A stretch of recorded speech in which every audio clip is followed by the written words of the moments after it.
Hello and welcome to the fifth and final historical bloodlines video. In this video we will of course be looking at the bloodlines that managed to make it all the way to the final possible start date, the 1st of January 1337. Without any further ado, let's get to the bloodlines, starting of course with the bloodlines we have seen before. First of all, in the Celtic lands we have in Tir Yoghain Earl Henry of the blood of Niall of the Nine Hostages. They're not the only Irish bloodline that managed to stick around to the end. We also have Earl Muirchertag of Tuathamumain. I probably mispronounced at least several things there. Either way, he has the blood of Brian. And, well, that is it for the Irish bloodlines, of course. To the east, across the Little Irish Sea here, we have in Wales the Earl of Powys with the blood of Vortigern. The only Welsh bloodline that managed to stick around to the end. Apparently that Anglo-Saxon opinion bonus did help out in getting them to survive. Especially considering the fact that at one point they were even completely unlanded. That's it for the old bloodlines that we already saw in the British Isles. Let's head to the northeast. In Norway, we of course have a king of Sweden and Norway. We're not interested in him. He does not have the bloodline we're looking for. However, if we look at the previous king of Norway, his bloodline does still exist. However, it has become completely unlanded, with two women being the only people with this bloodline. If you want to play as a ruler with this bloodline from the start of your campaign, you'll have to go back to 1319 and play as that last king of Norway. Of course, they're not too old yet to have children, so it is possible to salvage the bloodline through a matrilineal marriage. Continuing with the Norse bloodlines, in Denmark we still have the good old blood of Ragnar Lodbrok. Aside from Denmark, it's also in some of their vassals, as well as the Count of Vermandois. Apparently Vermandois is a popular place to hang out with your bloodline if you don't know where else to go anymore. And of course the Vermandois Count is of the same line that we previously saw in Gins. They just moved inland a bit. Further east, another Norse bloodline is of course that of Rurik, and it's still pretty much the same as before. There are a lot of rulers, a lot of people, more people, etc. The blood of Rurik is pretty safe. East from there, continuing into the steppes, we have, of course, still the blood of Attila in the Dulos of Bulgar. Nothing changed there. They've been having that bloodline since the very start, and they still have it. And yeah, good on them. Going back to the Christian lands, let's head to Boleslav, or rather his bloodline. Currently, it is Casimir the Great who rules over Poland, but the bloodline is the blood of Boleslav the Brave. His bloodline can be found in the King of Poland, as well as the King of Galicia Volhynia, and several vassals, as well as the independent ruler of Mazovia. And one thing to note is that one of those vassals who has the bloodline is the Duke of Silesia, not in Poland, but in the HRE under Bohemia. Speaking of Bohemia, the current ruler is not a Premierslid and thus does not have the bloodline that we found there last time. However, the ruler of Olomouc and Opava is a descendant of a bastard of that dynasty who does have the blood of Boleslav the Cruel, and that is the last ruler with that bloodline. Continuing with our Christians in a different region, we can go to Georgia to find the Bagrationis with the blood of Bagrat. Of course, there are also some Armenians with the bloodline, though they are fairly old. On the opposite end of the age spectrum, the second youngest with this bloodline is Bagrat Michaelis J. Bagrationi, and he has the blood of Salyuk in addition to the blood of Bagrat due to a matrilineal marriage somewhere in his ancestry. He is currently the only person with the blood of Seljuk. If you want to play a playable character with the blood of Seljuk, then you will have to go back to 1306. Aside from the Bagradionis in this region, we also have the blood of Karen Palaf, the Parthian blood. So they actually managed to make it to the end with their Iranian opinion bonus and Zoroastrian great warriors as an Armenian house. It's quite something. Anyway, without further ado, let's leave this place and go to Abyssinia, where we once again have the Solomonids ruling over Abyssinia. Not much more to say about that. They did a good job getting their land back, and now we will move on to Persia. In Persia, we do not have any of the Parthian blood, but we do have the blood of Sasan in the ruler of Tabaristan, as well as the chief of Alamut, though they are the only people with this bloodline. So they are not too safe, although they aren't particularly old, so they should be able to still have children just fine before they die. And lastly, for the bloodlines we have seen before, we will go to Tibet. Part of the Western Protectorate is the Khan of Guge with the blood of Songtsen Gampo. Speaking of the Western Protectorate, let's move on to the new bloodlines. And the first is in China. Of course, in addition to some other places, there is the blood of Temujin. You can see that it is in the Golden Horde, in the Chagatai Horde, in the Ilkhanate, and various vessels. The fact that it is in the Emperor means that if you get a marriage from the Emperor with one of the children, that child will of course also have the bloodline, so that's an interesting thing to note. Now, this bloodline was founded in 1206, but if you start before that time with historical Mongols, they will appear in 1210. And also, if you just start with a random Mongols, they can appear after 1210 or 50 years after your start, whichever comes first. If you have the late random, it will of course only happen after the year 1000. And that can happen up until 1218. After 1218, if they have not appeared, then they will not appear. Furthermore, if you start before they appear as a Mongol, then you can take the decision to become the greatest of Khan, which will also give you an equivalent bloodline, though that is only true for people who have both the Horse Lords and the Holy Fury DLC, as the tribal version of the decision, strangely enough, does not give you the bloodline. Maybe it is an oversight. As for the bloodline itself, it's a pretty nice bloodline, giving you a higher than average monthly prestige of plus 0.2, a higher than average personal combat skill with plus 8, and also a higher than average culture bonus with a Mongol opinion of plus 8.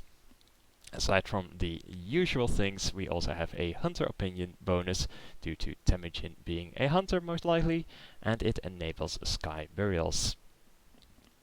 Moving on to a bloodline that we already kind of saw, we will go to Kleve in Germany, and there we find the blood of Alienor. Right now, this is the only ruler with that bloodline, founded in the 1st of January 1122, but we saw it before while looking at Richard the Lionheart. As for what it gives, it is a general opinion bonus of plus 5, so everyone loves people with this bloodline. And then there's the personal combat skill as well, most likely due to Alienor being an actual military commander. Another thing to note is that this is a matrilineal inheritance bloodline. It is one of the 3 historical bloodlines that have that feature, and it is also the last that we will be seeing in this series, as we have already gone over the other 2 in previous videos. Going to nearby France, we find Philippe with the blood of Philippe the Great, not the same person, and there are also several other monarchs with this bloodline, as well as some lower ranked individuals. As for what it does, it gives a plus 5% damage against religious enemies bonus and a monthly piety bonus, and of course the usual personal combat skill bonus. And it makes sense that it would get these religious focused things, as it is another bloodline based on a crusade. Now of course that damage against religious enemies is a bit unlikely to come into play as France, but it is also found in Hungary, which definitely is a lot closer to some religious enemies, as well as Naples, which could potentially go into North Africa. Of course, if you want to make use of it as France, there's nothing stopping you from converting to a different religion and just making all the Catholics your religious enemies. Anyway, going south to one of those Catholics that could become your religious enemy as France if you convert, Aragon with the blood of Jaume the Conqueror. This bloodline gives a Catalan and an Occitan opinion bonus in addition to the usual things, the Catalans of course being the culture that Aragon is representing for the most part, and the Occitans being the southern French. Now, there are unfortunately no major rulers of Occitan culture, and definitely none that are independent, and as the Kingdom of Aquitaine does not exist, you're unlikely to usurp it and inherit a bunch of Occitan vassals, but it's still a bonus, so let's not complain. Going west from Aragon into Castile, we have the oldest of the extant bloodlines of Iberia in the form of the plot of Alfonso, giving you monthly prestige plus 0.2, so a bit more than usual, and a Castilian opinion bonus as one might expect. As for the description, it says that Alfonso claimed the title Emperor of all Spain. If you want to actually become the Emperor of Hispania, then you will at the very least have to take over Aragon and either Portugal or Granada, otherwise you will not have enough lands to form that empire title.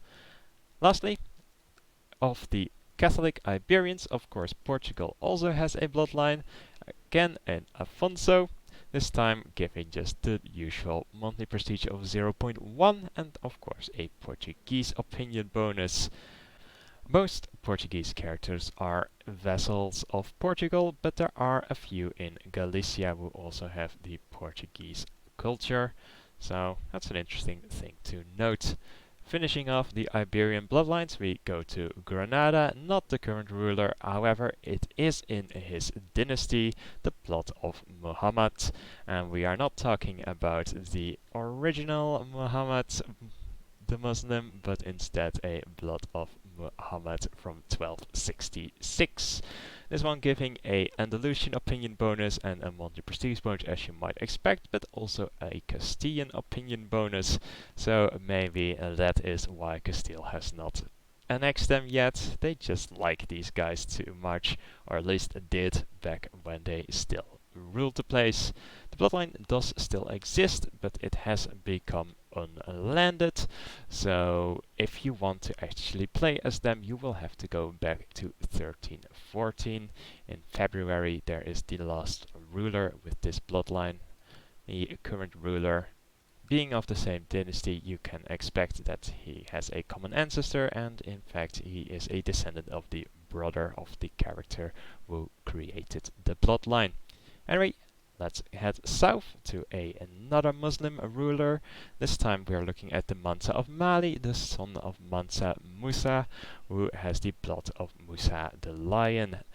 Musa, of course, being very famous for his Hajj and all the gold that he spread around, and his bloodline gives a build time reduction. I suppose having rumors of a lot of gold around you will attract a lot of workers.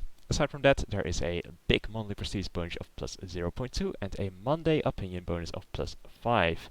Now, you have two main vessels as Mali, one being Manding, who is Monday and rules over your gold producing provinces, as we can see in the trade zones map mode. But the other vassal, Songhai, is of the Songhai culture, so you will not have an opinion bonus with him, so watch out for that eastern vassal of yours. Going to the other side of the Mediterranean, in Anatolia, we of course have the Ottomans with their Ottoman bloodline founded in 1281. This one is a more powerful version of the usual historical bloodline, giving twice the monthly prestige and cultural opinion bonus in the form of 0.2 prestige and plus 10 Turkish opinion bonus, and also a slightly more powerful personal combat skill, giving plus 8 rather than plus 5. Being the most powerful sultan in Anatolia and having this powerful bloodline, the Ottomans are pretty much destined to at least perform decently well in this region. But they are not the only ones with a bloodline. To their east, in Trebizond, we have the despot Basileios of Trebizond of House Komnenos with the blood of Alexios. Sadly, they do not have as much land as Alexios did, as they are not longer the emperors, but they do still have that bloodline, giving a monthly prestige, a personal combat skill, and a Greek opinion bonus of the usual amounts. Going north further, in the Golden Horde, but not their top liege, in Vladimir and Moskva, we have High Chief Ivan of Vladimir, with not just the blood of Rurik, but also the blood of Alexander, giving the personal combat skill that the blood of Rurik is lacking, as well as a Russian and Orthodox opinion bonus, giving you a total of plus 15 opinion with any Russian Orthodox, which is pretty much all Russians. Note that the East Slavic opinion bonus at this point might just as well be called the Russian opinion bonus, because all the East Slavics have turned into Russians at this point.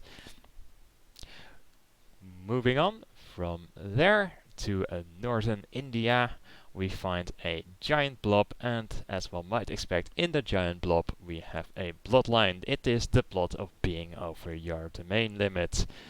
The blood of Tughlaq, it gives a monthly prestige and personal combat skill bonus as usual, and a plus 3 Dravidian and Indo-Aryan opinion bonus.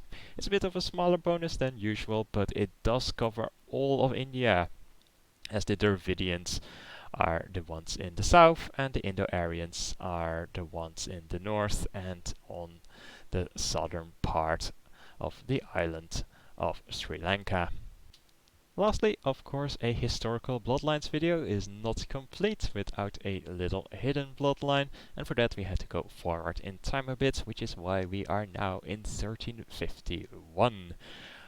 The bloodline we are looking at is not that of this character. Instead, we will go to this man, Timur. He has the blood of Timur, founded in the 12th of February 1350. This bloodline can appear if your Turkic conquerors are not disabled. If it is set to historical, it will appear between 1350 and 1370, as long as the Mongols have arrived, or just plain after 1200 if you set the Turkic conquerors mode to a random. This bloodline, the blood of Timur, gives you a morale damage bonus, a club-footed opinion bonus, and the ability for children to prove themselves as mercenaries, in addition to the usual bloodline effects that you expect from a historical bloodline. Morale damage bonus is of course pretty nifty to have, never hurts to be more powerful than default, and the club-footed opinion bonus is probably not quite as useful because there aren't that many club-footed characters that you are going to be interacting with on a regular basis, but it's a nice reference to the fact that Timur is lame. And then I don't mean that he is a boring character. And that finally concludes it for our historical bloodlines. I hope this series has been of some use to some people, whether it is to help determine an interesting start for a campaign, or for figuring out where all the bloodlines are between 1271 and 1290 and getting as many historical bloodlines as possible. Hopefully I'll have a new video this time not about historical bloodlines, up next week. If not, it will be a little bit later. With that I mean a couple of weeks, as I will be occupied for a while after next week with some other things. Anyway, hopefully you've all enjoyed this series, and whether you are playing as one of these characters with a historical bloodline or trying to marry all of them into your own dynasty, I wish you lots of fun, and I hope you will be back for the next video. Goodbye.